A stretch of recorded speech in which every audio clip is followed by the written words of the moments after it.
bahwa hari ini NU digiring untuk memberontak kepada negara, bahwa NU hari ini digiring untuk melakukan kudeta pemerintahan menggunakan syariat Islam.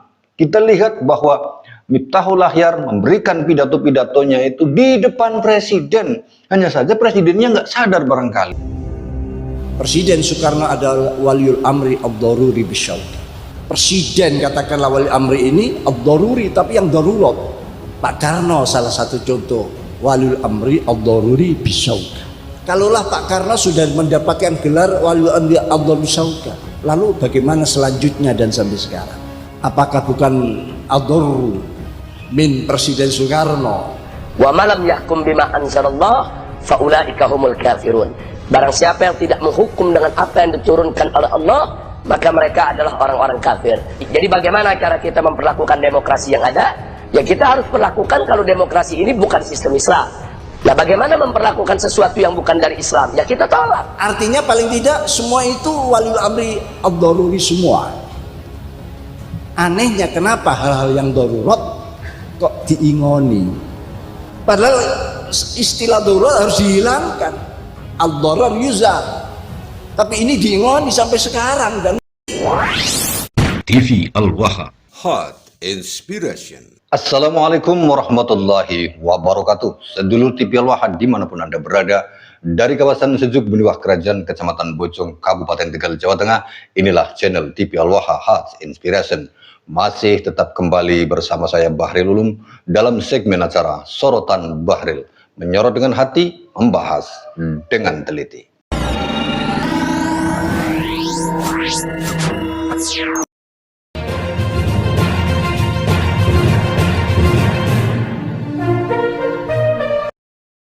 Sedulur TV Al-Waha, berbicara tentang Nahdlatul Ulama. Diakui atau tidak, hari ini Nahdlatul Ulama telah dikuasai oleh orang-orang yang menginginkan berdirinya negara khilafah Indonesia. Sedulur TV Al-Waha, PBNU hari ini dikuasai oleh sekelompok orang yang mengatasnamakan diri sebagai cucu Rasulullah SAW dan ingin membuat atau merubah pemerintahan negara Republik Indonesia yang berdasarkan dengan demokrasi Pancasila menjadi khilafah. Ini sekali lagi, diakui atau tidak, NU telah dikuasai oleh mereka, orang-orang dari FPI dan HTI yang menginginkan perubahan. Salah satu buktinya adalah Rois Am, di mana Rois Am PBNU saat ini, Kiai Haji Miftahul Akhyar, adalah orang FPI yang diselundupkan ke dalam tubuh PBNU.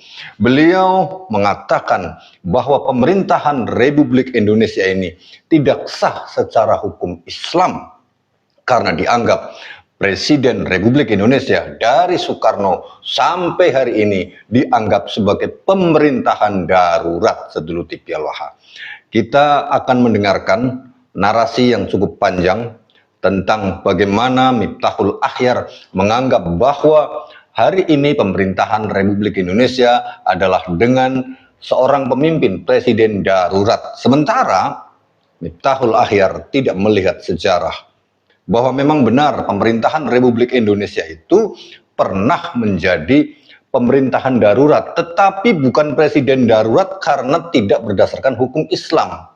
Kita lihat sejarahnya bahwa pada tanggal 19 Desember 1948 Indonesia yang berpusat ibu kota di Yogyakarta, ketika itu Yogyakarta dikuasai oleh Belanda dalam agresi militernya yang kedua. Kemudian akibat Yogyakarta, kota ibu kota negara Republik Indonesia pada saat itu dikuasai oleh Belanda, pemerintahan otomatis langsung lumpuh total. Dan Presiden Soekarno serta wakilnya Bung Hatta itu ditahan, dipenjara oleh Belanda. Sedulur TV Al-Waha. Nah, sebelum Bapak Presiden Soekarno ketika itu dibawa ke tahanan atau ke penjara oleh Belanda, beliau memberikan mandat kepada Syafruddin Prawiranegara untuk membentuk pemerintahan darurat di Sumatera Tengah. Ini sejarahnya, sedulur TV Al-Waha. Bukan karena tidak menggunakan syariat Islam. Kemudian pada akhir pemerintahannya, itu Saprudin Prawiranegara membuat kepemimpinan atau memimpin pemerintahan Republik Indonesia dengan pemimpinan darurat atau presiden darurat selama ya kurang lebihnya 1 tahun, karena kemudian setelah agresi militer Belanda itu kembali lagi ke Belanda dan Indonesia kembali merdeka, Bung Karno keluar dari penjara pada tanggal 13 Juli 1949, pemerintahan kembali diserahkan, surat mandatnya diserahkan kembali kepada Presiden Soekarno. Jadi Presiden Soekarno atau Saprudin Prawiranegara pada ketika itu menjadi presiden darurat bukan karena adanya tidak menggunakan hukum Islam. Ini yang Mbah Miftahul Akhyar tidak mempelajari sejarahnya, atau bahkan dia tahu tapi sengaja memang untuk membendung kita semuanya, mengajak warga Nahdlatul Ulama, mengajak NU itu untuk memberontak kepada negara Seluruh Pialwa. Ini sangat bahaya. Bahwa hari ini NU digiring untuk memberontak kepada negara, bahwa NU hari ini digiring untuk melakukan kudeta pemerintahan menggunakan syariat Islam. Kita lihat bahwa Miftahul Akhyar memberikan pidato-pidatonya itu di depan presiden, hanya saja presidennya nggak sadar barangkali, atau sadar tetapi tidak mau menangkapnya karena bukti-buktinya tidak jelas kan begitu. Tapi kata-katanya sangat-sangat mengarah kepada tujuan FPI, yaitu menjadikan negara Indonesia itu bersyariah Islam. Kita akan dengarkan narasinya Sedulur TPL Wah lebih jauh lagi. Namun sebelum itu saya informasikan terlebih dahulu bagi Anda yang ingin mendapatkan ijazah kerezekian dari Kiai Haji Imaduddin Usman Al-Bantani dan ijazah kanuragan dari Kiai Haji Muhammad Abbas Biliyahsi atau Ketua Umum Perjuangan Wali Songo Indonesia Laskar Sabilillah, silahkan Anda menghubungi nomor telepon 088221498123. Insya Allah buku ini dengan ijazah dari Kiai Haji Imaduddin dan Gus Abbas akan memberikan manfaat bagi kita semuanya. Nah, Sedulur TPL Wah, sekarang mari kita dengarkan narasi tentang bagaimana Miftahul Akhyar mengajak Nahdlatul Ulama untuk mengganti pemerintahan Republik Indonesia ini dari demokrasi Pancasila menjadi syariat Islam. Ini adalah upaya penggiringan dia untuk mengajak NU mengkudeta pemerintahan Republik Indonesia. Simak baik-baik, jangan Jelang Muktamar NU ke-35, warga Nahdiyin dan pemerintah harus waspada. Nahdlatul Ulama tak boleh lagi dipimpin oleh orang macam Miftahul Akhyar yang terindikasi masih memegang faham berbahaya, tidak menerima keputusan final bentuk Negara Kesatuan Republik Indonesia berdasarkan Pancasila. Presiden Soekarno adalah waliul amri ad-daruri bisyauka. Presiden katakanlah wali amri ini ad-daruri tapi yang darurat. Pak Karno salah satu contoh waliul amri ad-daruri bisyauka. Kalaulah Pak Karno sudah mendapatkan gelar waliul amri ad-daruri bisyauka, lalu bagaimana selanjutnya dan sampai sekarang? Apakah bukan ad-darur min Presiden Soekarno? Wa malam yahkum bima anzalallah faulaika humul kafirun. Barang siapa yang tidak menghukum dengan apa yang diturunkan oleh Allah, maka mereka adalah orang-orang kafir. Jadi bagaimana cara kita memperlakukan demokrasi yang ada? Ya kita harus perlakukan kalau demokrasi ini bukan sistem Islam. Ya bagaimana memperlakukan sesuatu yang bukan dari Islam? Ya kita tolak. Artinya paling tidak semua itu waliul amri ad-daruri semua. Anehnya kenapa hal-hal yang darurat kok diingoni? Padahal istilah darurat harus dihilangkan. Ad-darar yuzal. Tapi ini diingoni sampai sekarang, dan mungkin nanti pilpres yang akan datang pilpres. PBNU hasil Muktamar Lampung tahun 2021 bisa dikatakan adalah periode kecelakaan bagi warga Nahdiyin khususnya dan seluruh bangsa Indonesia pada umumnya, di mana seseorang yang masih mendambakan sistem pemerintahan Islam atau khilafah bisa tegak di bumi Nusantara justru menempati posisi sebagai pimpinan tertinggi dalam Jam'iyah Nahdlatul Ulama, Jam'iyah besar yang telah berikrar setia terhadap Negara Kesatuan Republik Indonesia. Bukan cuma berikrar setia, bahkan semua orang di dalamnya pun juga telah bersumpah siap menumpahkan darah jika ada pihak manapun yang ingin coba-coba mengganti ideologi negara, merubah bentuk negara mengatasnamakan apapun juga, termasuk mengatasnamakan agama. Itulah mengapa Muktamar NU di Lampung bisa dikatakan sebagai peristiwa kecelakaan bagi Jam'iyah Nahdlatul Ulama. Sebab dalam hasil muktamar tersebut, para kiai dan seluruh warga Nahdliyin telah kecolongan menempatkan seseorang sebagai pimpinan tertinggi Jam'iyah Nahdlatul Ulama, yang ternyata orang itu masih tidak menerima ijtihad dari seluruh ulama NU bahwa bentuk negara kesatuan Republik Indonesia berdasarkan Pancasila adalah final. Bukan lagi negara yang berdiri karena darurat, terpaksa menerima karena belum mampu mendirikan sistem negara dengan berbentuk khilafah Islamiyah. Dalam pantauan kita, setidaknya terjadi 2 kali seorang Miftahul Akhyar menampakkan kedok aslinya sebagai pemuja khilafah dan masih tidak terima dengan keputusan final bahwa bentuk negara kesatuan Republik Indonesia adalah berdasarkan Pancasila, yang kedua-duanya terjadi di acara besar. Pertama, ketika dalam acara pembukaan Halaqah Fikih Peradaban Nahdlatul Ulama, dan yang kedua terjadi di acara Harlah Muslimat NU, dan itu ia sampaikan di hadapan Presiden Republik Indonesia. Hampir semua orang tidak ada yang menyadari maksud terselubung dari apa yang disampaikan oleh Miftahul Akhyar, sebab ia memang tidak secara terang-terangan menyampaikan ketidaksetujuannya atas sistem negara berdasarkan Pancasila. Seperti ketika ia berpidato pada acara Harlah Muslimat NU di Jakarta, alih-alih mengkritik kelompok yang menentang dan suka menghina pemerintah, kritiknya tersebut pun dibumbui dengan istilah negara darurat karena tidak berdasarkan syariat Islam atau khilafah. Sampai Rasulullah menyatakan, isma'u wa ati'u, dengarkan sungguh-sungguh dan taati apa yang sudah menjadi keputusan-keputusan para pemimpin kalian. Pemimpin bisa pemimpin organisasi, bisa pemimpin negara, karena negara pemimpin ada termasuk ulil amri. Walaupun Indonesia bukan negara yang berdasar Islam, berdasar agama, tapi secara darurat mereka adalah pemimpin kita yang harus kita taati.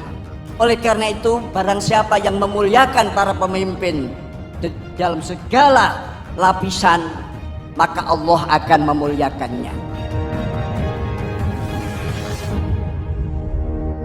Pidatonya seolah sedang membela, mengkritik pihak-pihak yang selalu menghina dan memusuhi pemerintah. Namun diksi yang disampaikan oleh Miftahul Akhyar sangat jelas bahwa negara kita, Republik Indonesia, dalam pandangan dia sebagai Rais Am, pengurus besar Nahdlatul Ulama, adalah bentuk negara darurat.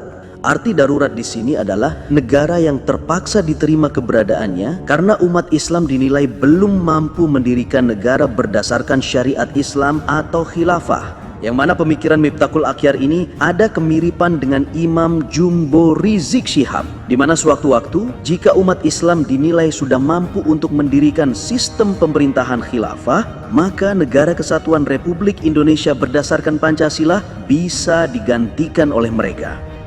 Dan pemikiran Miftahul Akhyar tentang ketidaksetujuan dia dengan sistem negara berdasarkan Pancasila akan sangat jelas ketika kita mendengarkan pidatonya dalam pembukaan Halaqah Fikih Peradaban Nahdlatul Ulama, di mana ia secara terang-terangan menganggap semua Presiden Republik Indonesia statusnya adalah pemimpin darurat atau pemimpin yang sifatnya hanya sementara. Yang kata Miftahul Akhyar, pemimpin darurat kok terus dipertahankan sistemnya? Padahal semua yang bersifat darurat atau sementara harus segera dihilangkan dan kemudian diganti dengan sistem yang seharusnya.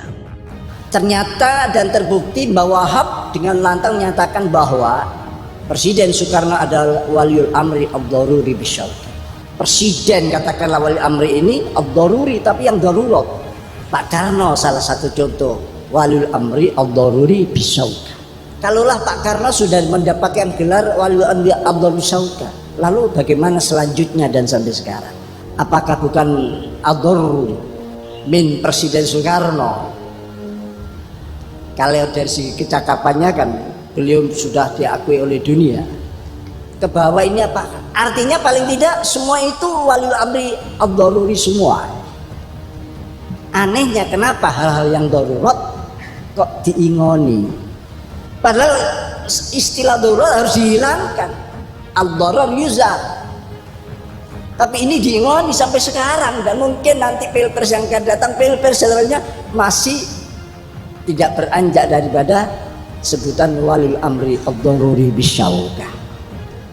Ini pertanda bahwa memang kita sedang lemah dalam ilmu pengetahuan, lemah dalam memahami syariat-syariat agama, lemah dalam segala hal.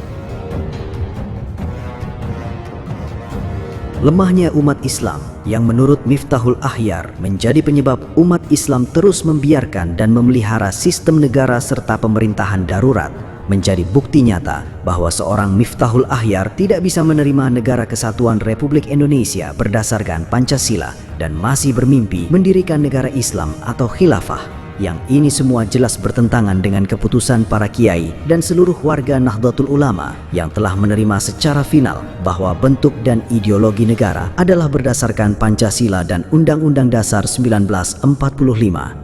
Karena itulah, tidak mengherankan jika Miftahul Akhyar dalam rekam jejaknya, dia mendukung ormas bajingan bentukan Imam Jumbo Rizik Syihab yang telah diharamkan keberadaannya oleh negara karena dia dan ormas bajingan itu memang memiliki visi yang sama, yakni ingin menegakkan sistem pemerintahan khilafah di bumi Nusantara, menghapuskan negara kesatuan Republik Indonesia berdasarkan Pancasila hasil perjuangan para pendiri bangsa.